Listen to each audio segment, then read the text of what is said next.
Bonjour, je vous souhaite la bienvenue sur la page de ce que Christ a fait.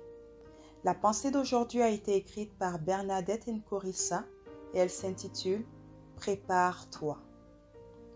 Nous sommes appelés en tant que chrétiens à manifester non seulement le royaume de Dieu ici-bas, mais surtout à paraître saints et irréprochables devant Dieu lors de l'avènement du Seigneur Jésus-Christ.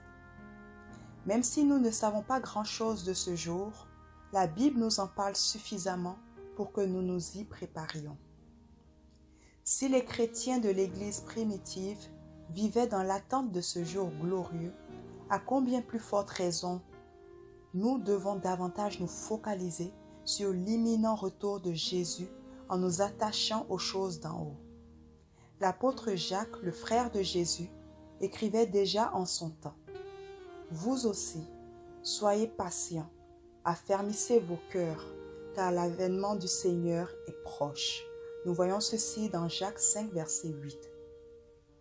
En qualité d'épouse bien-aimée, nous sommes invités au festin des noces de l'agneau. Quelle merveilleuse espérance nous avons en Jésus-Christ. La vie chrétienne ne se limite pas à servir dans une église locale, mais son but ultime est d'être participant de cette belle fête qui aura lieu dans le ciel devant Dieu le Père. Dans Apocalypse 19, versets 6 à 8, l'apôtre Jean, qui a eu la révélation des choses qui se produiront à la fin des temps, nous dit ceci: « Et j'entendis comme la voix d'une foule immense. Elle ressemblait au bruit de grosses eaux, au grondement de forts coups de tonnerre, et elle disait: Alléluia, car le Seigneur notre Dieu Tout-Puissant a établi son règne.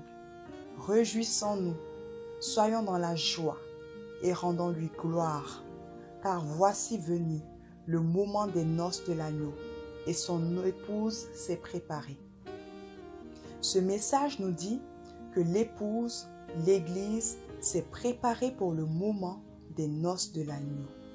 Frères et sœurs, Jésus ne viendra pas prendre des chrétiens qui vont à l'église, qui donnent leurs dîmes et offrandes, mais le Seigneur viendra chercher une épouse qui s'est préparée, qui est prête à être enlevée.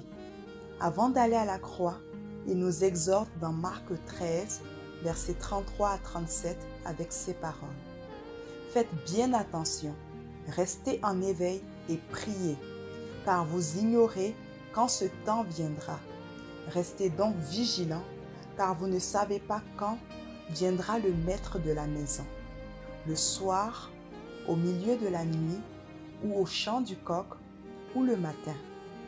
Qu'il ne vous trouve pas endormis quand il arrivera tout à coup. Ce que je vous dis, je le dis à tous. Restez vigilants. » Le maître nous demande donc de veiller et prier afin de ne pas nous laisser surprendre par son retour. Le désir de Dieu est que tous participent à l'union qui aura lieu entre Christ et l'Église. Mais sa parole nous dit que sans la sanctification, nul ne verra le Seigneur.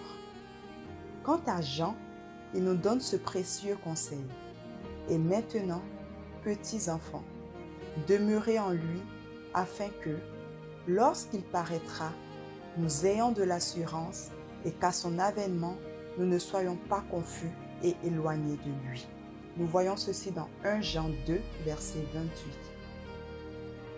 Ma prière est que le Seigneur nous aide à garder les yeux fixés sur lui, le seul digne d'avoir la première place dans nos vies. Qu'il nous aide à nous préparer en demeurant en lui, en veillant et priant, en nous sanctifiant au moyen du lait pur de la parole. Ainsi, comme l'apôtre Paul, nous pourrons déclarer le moment venu: « J'ai combattu le bon combat, j'ai achevé la course, j'ai gardé la foi. Désormais, la couronne de justice m'est réservée. Le Seigneur, le juste juge, me la donnera dans ce jour-là, et non seulement à moi, mais encore à tous ceux qui auront aimé son avènement. » Nous voyons ceci dans 2 Timothée 4, versets 7 à 8. Amen. Soyez bénis et préparons-nous. Si vous venez sur notre chaîne pour la première fois, je vous invite à vous abonner et vous recevrez chaque semaine des messages inspirants qui viendront vous accompagner dans votre marche avec Dieu. N'hésitez pas également à partager cette vidéo ou à aller nous visiter au www.cequechristafait.com. Pour toutes vos interrogations concernant la foi, pour vos témoignages de ce que Jésus a fait dans votre vie, nous vous donnons rendez-vous sur notre site web. Dans l'onglet Témoignages pour donner votre témoignage, dans l'onglet Tour de prière pour vos sujets de prière et vos questions. Aussi, n'hésitez pas à liker notre page Facebook « Ce que Christ a fait pour moi » et à la partager avec vos amis et votre famille. Merci et nous nous retrouverons la semaine prochaine pour une nouvelle vidéo. Que Dieu vous bénisse.